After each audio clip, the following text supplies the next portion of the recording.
retired this June for 30 years in service as Teacher 1. But before I retired, I was promoted as Teacher 4. 29 na taon ng Teacher 1 si Ligaya Barreras ng Dao Elementary School sa Mabalacat City, Pampanga.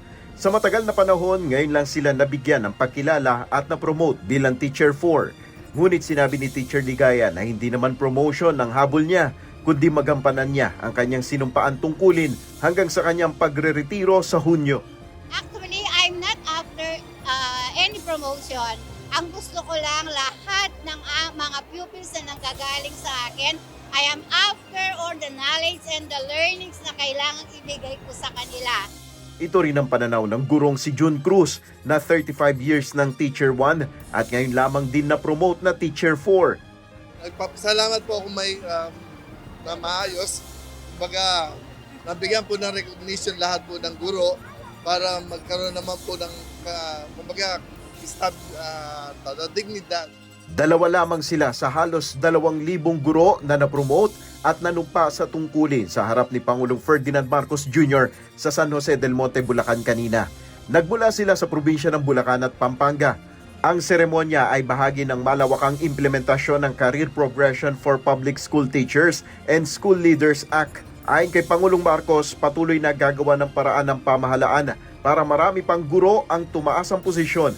Gayaan niya ng kanyang ipinangako na walang sinuman na teacher ang magre-retiro na Teacher 1. Sa loob ng matagal na panahon, meron sa inyo ang nawalan na ng pag-asa na mapopromote pa.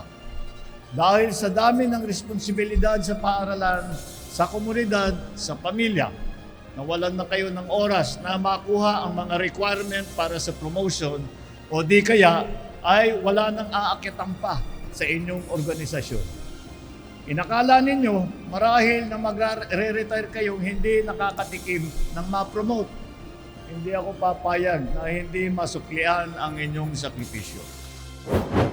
Ayon kay Pangulong Marcos, mananatiling prioridad ng kanyang administrasyon ang edukasyon hanggang sa pagtatapos ng kanyang termino. Kaya pinakamalaking budget anya ang inilaan sa sektor na ito para sa taong ito. At bilang patunay, naglaan tayo ng mahigit 1.34 trillion pesos para sa sektor ng edukasyon ngayong taon. Katumbas ito ng higit 4% ng ating buong ekonomiya ay nandyan para sa edukasyon, para suportahan ng guro, para tulungan at alalayan at alagaan ang ating mga kabataan. Ayon sa Department of Education, aabot na sa 16,000 teachers sa buong bansa ang promoted sa ilalim ng Expanded Career Progression System. Mayroon pang 40,000 na aplikasyon ang nakaabang at kasalukuyan pang nirerepaso. Nel Maribuhok, UNTV News and Rescue. Diyos ang aming sandigan, serbisyo publiko ang aming pinahalagahan.